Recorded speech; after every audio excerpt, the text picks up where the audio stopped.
Hey guys, so today I have a TBR video for you. This is going to be 21 books that I'm planning to read in 2021.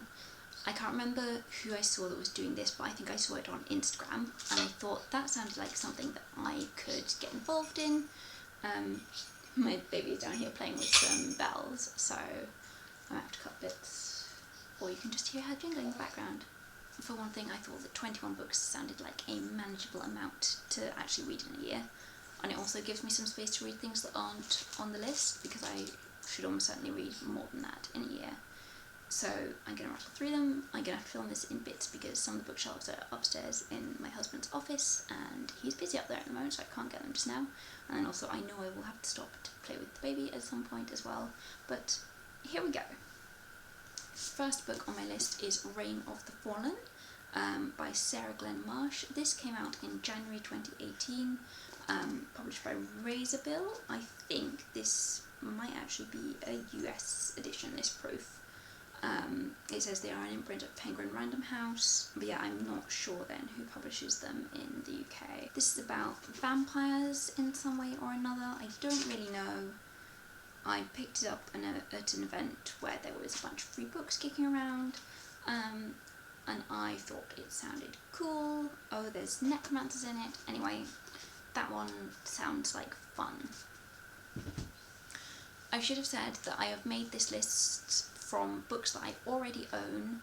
I've got well over 100 physical books in this house that I haven't read and would like to, so with the exception of one book that I'll mention that is a reread, all the books are ones that I've had for a little while, or been given, things like that, or that my husband's read and recommended that I really want to read. Some of them ones that I think I will love and it's just a case of getting around to them, and others are ones that I'm not so sure about. But one of my 2 New Year's resolutions this year, or resolutions in general for the year, I've started practicing them a bit in December, so it's not really a New Year thing at all. But one of my resolutions is that if I get about 100 pages into a book and I'm not feeling like I really want to keep reading, I'm okay reading it, but not like, oh my gosh, I must find out what happens next, then I'm done with that book, because there are too many books in this world that I think I will love, and I love reading when I get into that feeling of like, every spare moment I want to be reading my book. So if I'm not feeling like that pretty much with the book, then it's gone. So quite a lot of the 21 books on this list are ones that I think I might get into and find that I'm not loving them, and then I can put them in the DNF pile and be done with them and move on, and clear some more space on my shelves.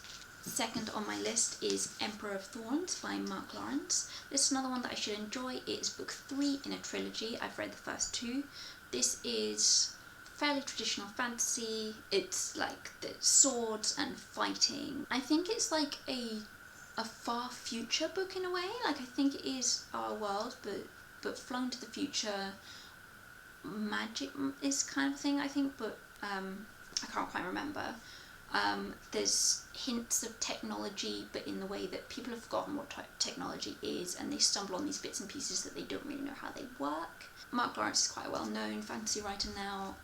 I really enjoyed the first 2 books, like I said, so I'm looking forward to reading this one. It is quite a hefty book though, so this is going to be one maybe a bit harder to read because I can't read it while I've got a sleeping baby in my lap. This is the time for reading when I have 2 free hands, so this might be a bit later in the year.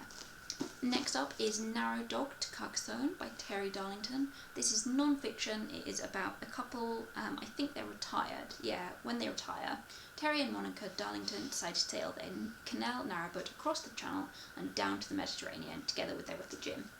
I had wanted this book for a while. I thought it sounded really fun. I love travel writing books, but when I read the first few pages of this before, I didn't love the writing. I thought it was a bit strange. I can't remember what it was about it, just that I didn't like it very much.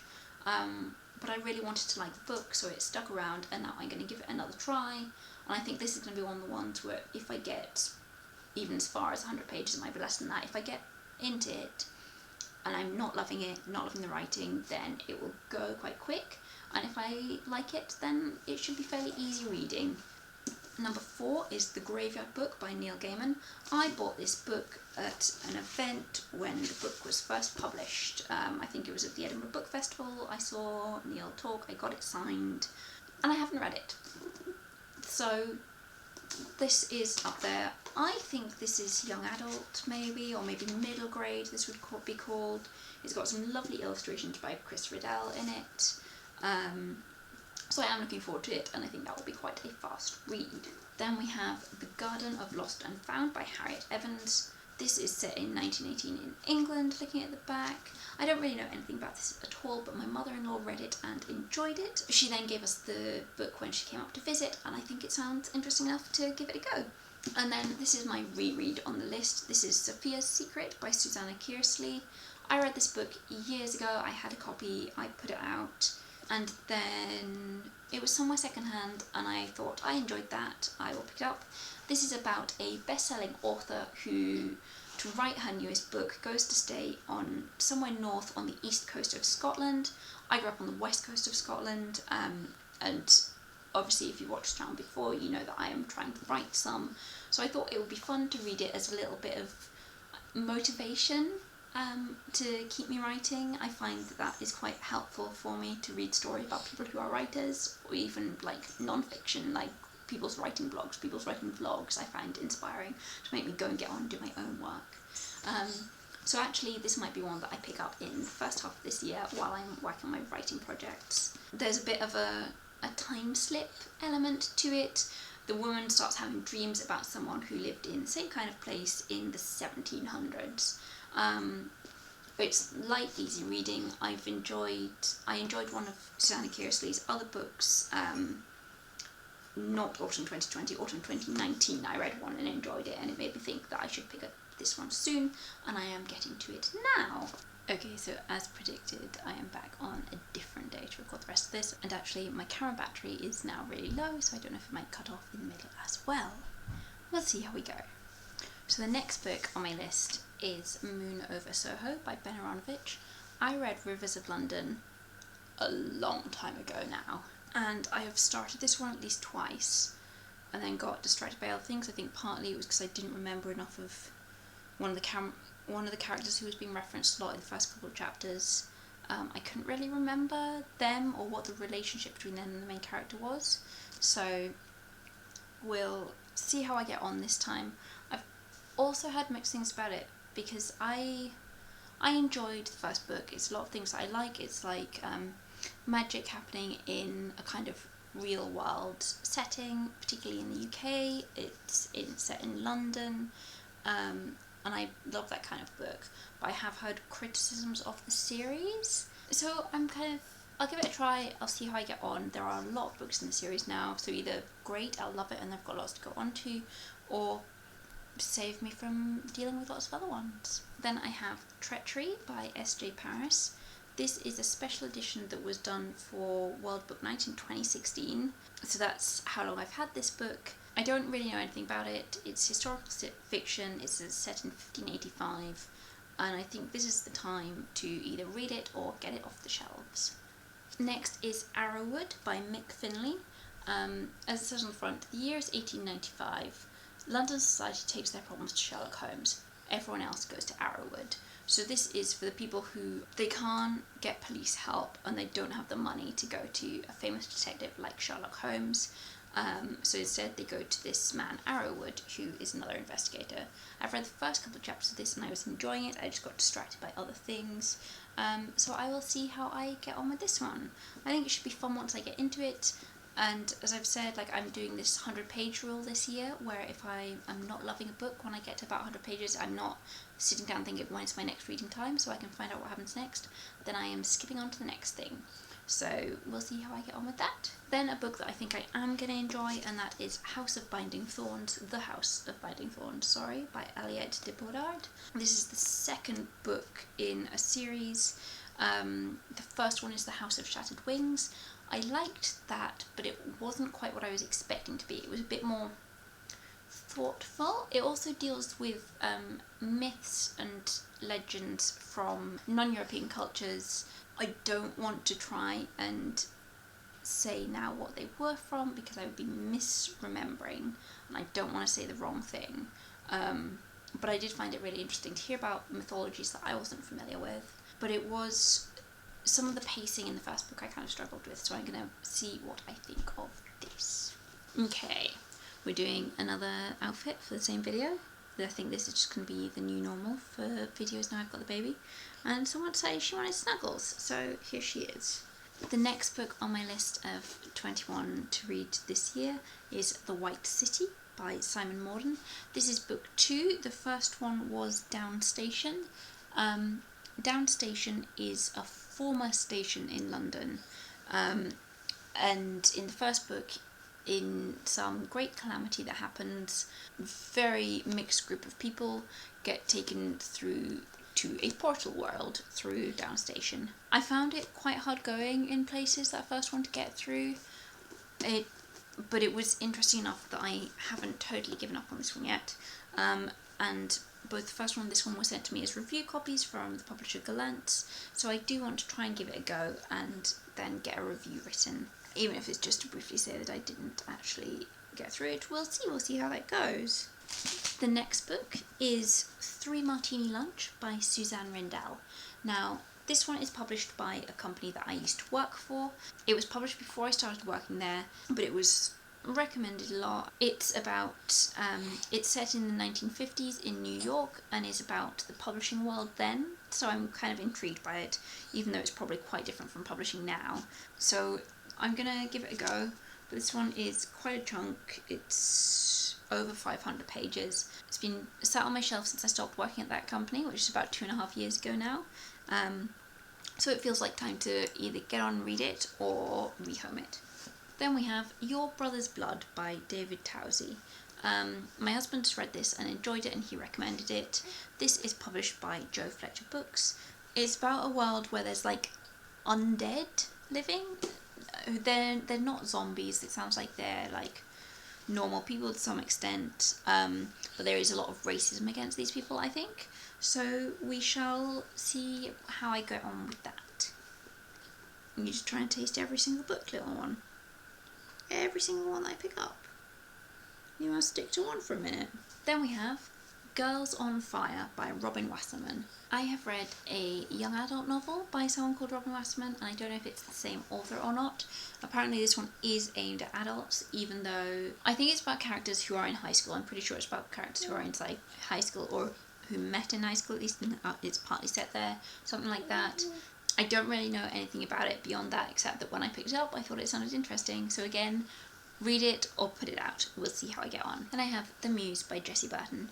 I did actually manage to find an audiobook of this on the Libby app in the library. There's a several months wait time for it to come up, but I might hold off on this one until I get to that and listen to it that way instead.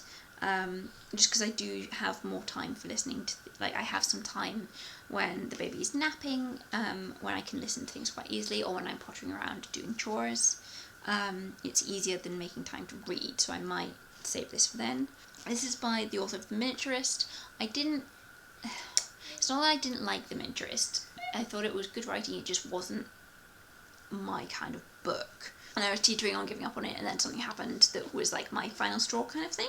But this sounds interesting enough that I'm willing to give it a go and see what I think of that. The next book in this collection is called The Dreamers by Karen Thompson Walker. I started reading this one last spring, but I started reading it just kind of around the time that coronavirus was coming to the UK and people were realising it was quite serious. And this is about a plague to some extent. I think it's a kind of a Sleeping Beauty-esque thing, but with it being about the plague, it felt like the wrong time to read it, whereas now I'm just like, it's so different from COVID that I think it'd be okay for me to read. I don't think it's going to be too freaky, too close to home. And yeah, I just started this one, so I want to finish it. Then I have The Perks of Being a Wallflower by Stephen Chbosky. Loads of people probably know what this is about already. There's a film, I haven't seen the film. It's a young adult novel, recommended. Friend was rehoming this one and I thought I would take the opportunity to read the book It's short, so I'm hoping that I can get through that one quite quickly at some point. Then I have Attention All Shipping by Charlie Connelly. This is a non-fiction book. It says, its subtitle is A Journey Around the Shipping Forecast, and I grew up hearing the shipping forecast fairly frequently because my family would go sailing. We were very outdoorsy, and it was a thing that I heard. I'm just interested in hearing a little bit more about the places mentioned in the forecast, so hopefully that's quite interesting. Then, unless I'm going to have to edit this later because I've missed something out, I'm on to my last two books. So we have The Girls Beneath by Ross Armstrong. This is from HQ. I picked this up at a blogger event that they held last year or the year before. When is this published? This was published on the 4th of April 2019, if it's stuck to the date that's on the back. So I probably got it spring of 2019. And as we're now into 2021, then read it. Get it read, girl, and get it reviewed. I've got a copy of his other book, The Watcher, on my shelf as well that I also haven't read, but I'm pretty sure these are unconnected. This is a crime. It says, after sustaining a bullet to the head in the line of duty, everything about Tom Mondrian's life has changed. Now, with an acute sense of perception, the low-ranking PCSO can see clues that his commanding officers cannot. So I think it's trying to give him like a Sixth Sense type thing. I don't know how I feel about that or how it's going to be done, so I have to dive in and find out. Finally, a book that my lovely little one is certainly not allowed to play with. This is The Binding by Bridget Collins. I got into this last Christmas, so Christmas 2019. I was reading this during the holiday, during my break. I got a good chunk of the way in and then I stopped because it's quite big and heavy to hold on to. I was mostly reading on my commutes at that point, and it's such a nice edition I didn't want to take it with me. It felt a little slow some of the beginning, but I was enjoying it enough that I want to find out what happened, and so many people have really enjoyed it. So yeah, that wraps up my 21 books I want to read in 2021. I am going to read more than that. I'm going to read plenty that's not on this list. But when I'm between books and thinking what to read next, I'm going to try and consult the list and see where we get to with it. Yeah, I think my next read is actually going to be one of my ones off here that I think I'm not going to like as much. I'm not decided which one yet. Maybe narrowed up to Carcassone because I'd started already and it's non-fiction. Non-fiction being a change from some of the stuff I've read recently. So I will report back on how I get on with these. I'll try and do some reading wrap-ups each month and let you know what I've read from the list. I hope this isn't too long. It's going to take me a while to edit. Thank you for sticking with it if you've watched the whole way through. Let me know if you've read any of these, if you're doing any reading challenges this year or doing this reading challenge, or if you have tips for filming with a baby around. I will talk to you all soon. Goodbye.